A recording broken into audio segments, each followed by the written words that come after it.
Congratulation team India for back to back T20 world champions. সত্যি কথা বলতে আমি একজন নিখাদ ক্রীড়াপ্রেমিক, একদম নিখাদ ক্রীড়াপ্রেমিক। আমার কোনো ব্যক্তিগত কেউ আমার ফেভারিট নয়। আমার কাছে আগে হচ্ছে দেশ, আগে হচ্ছে আমার টিম। সত্যি কথা বলতে এই জার্সিটা আমি 2023 সালে ফাইনালের দিনও পরেছিলাম, সেমিফাইনালও পরেছিলাম, তখন জিতেছিল। তার আগে ম্যাচও পড়েছিলাম, তখন জিততো। ফাইনালের দিন দুর্ভাগ্যবশত সেদিন হেরে গেছিল, ওয়ান ব্যাড ডে ইন অফিসের মতন। আর এইবারে 76 রানে হেরে যাওয়ার পর অনেকেই অনেক কিছু বলেছিল এসএম স্টেডিয়ামে। সত্যি কথা বলতে ওই অপয়া স্টেডিয়াম, বেকার কোচ, ওই সব না, একটা প্রসেস চলতে হয়, ভালো খেলতে হয়। ধোনি একটাই কথা বলেছিল, আই হেট ডিউ। আর one but bad in office specially T20-তে হয়, এবং সেটা যদি খুব ভালো হয় গ্রুপ লিগে বা সুপার 8-এ হয়। সত্যি খুব ভালো হয়েছিল। আমি কিন্তু বিশ্বাস ছিল যে সাউথ আফ্রিকার কাছে এই নরেন্দ্র মোদী স্টেডিয়ামে, এই আহমেদাবাদের স্টেডিয়ামে 76 রানে হারার পর আমার বিশ্বাস ছিল যে এবারে টিম ইন্ডিয়া ট্রফিটা জিতবেই, ফাইনাল তো খেলবে, এটা আমার বিশ্বাস ছিল। ওয়েস্ট ইন্ডিজের সঙ্গে অত টাফ ম্যাচ জেতার পর, আর তার চেয়েও বড়ো কথা হচ্ছে ইংল্যান্ডের সঙ্গে অত কড়া ফাইটের পরেও, সত্যি কথা বলতে আমিও গম্ভীরের সত্যিই ফ্যান নই, কোচ গম্ভীরের সত্যি ফ্যান নেই। কিন্তু আমি ভারতীয় ক্রিকেট সমর্থকদের মধ্যে অনেক কেকেআর সমর্থকদের আজকে আমি এই প্রশ্নটা করব।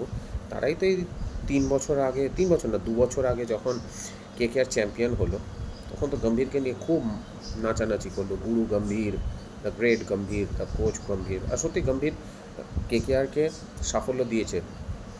ক্যাপ্টেন হয়ে আসার পর প্রথম আইপিএল জিতিয়েছিল এই গম্ভীর। কোচ হয়ে আসার পরেও বহুদিনের আইপিএল ট্রফির খরা কাটিয়েছিল এই গম্ভীর।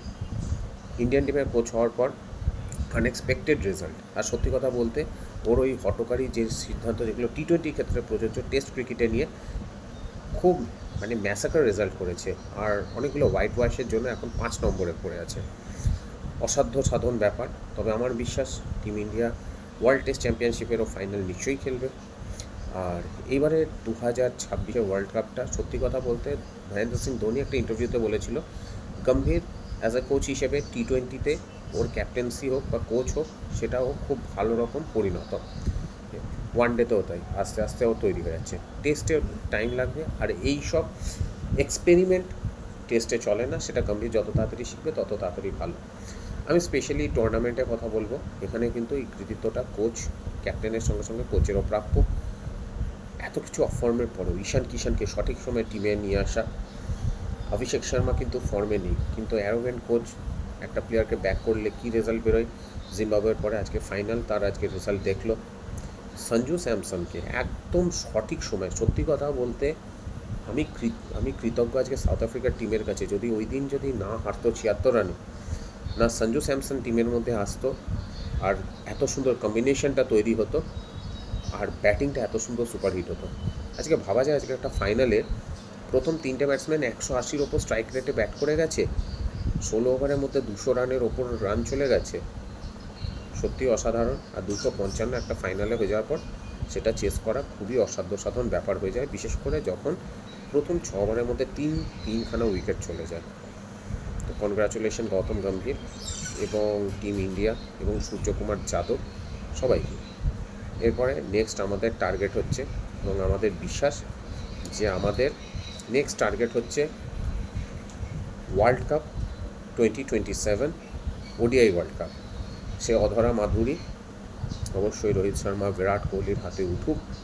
সত্যি কথা বলতে চ্যাম্পিয়ন্স ট্রফি জেতার পরেও গম্ভীরকে কেউ কৃতিত্ব দেয়নি, কারণ সত্যি কথা বলতে সেই টিমে রোহিত শর্মা, বিরাট কোহলি, শ্রেয়াস আইয়ার, হার্দিক পান্ডিয়া, জসপ্রীত বুমরা, মোহাম্মদ শামি, এইসবের মতন প্লেয়ার, বরুণ চক্রবর্তী, এদের মতন প্লেয়াররা ছিল বলে, রবীন্দ্র জাডেজা, এইসব প্লেয়ারদের জন্য নাকি কোচ দরকার পড়ে না।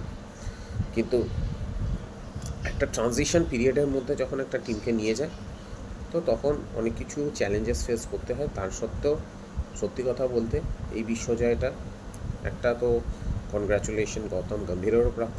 সূর্যকুমার যাদব মোস্ট প্রবাবলি তার শেষ আন্তর্জাতিক ম্যাচটা খেলে ফেললেন, এবং সেরা অধিনায়ক এবং বিশ্ব চ্যাম্পিয়ন অধিনায়ক হিসেবে তাকেও ভারতীয় ক্রিকেট প্রেমীরা দীর্ঘদিন হৃদয়ে মনে রাখবে, হৃদয়ে রেখে দেবে। ব্যাস, আরও অনেক শুভেচ্ছা বার্তা রইল এবং next 2027 ODI world cup loading. চলো, keep going team India, and again lots of congratulation. যেখানে হেরে যাওয়ার পরেও বিদায়ের মুখ থেকেও ছিটকে যাওয়ার মুখ থেকে গিয়েও বিশ্ব চ্যাম্পিয়নের শিরোপা নিয়ে আসার জন্য। একটাই কথা আজকে বীরেন্দ্র সেহবাগ বললো, এবং সেটা আমিও মানি, এইসব পানাওয়াতি স্টেডিয়াম, রবিবারে যেতে না, এইসব জিনিসগুলো কোনো ম্যাটার করে না। ম্যাটার করে হচ্ছে ভালো খেলাটা। সত্যি কথা বলতে আজকে চ্যাম্পিয়নের মতন খেলে টিমটা কাপ লিফট করেছে। যাই হোক, lots of congratulation team India.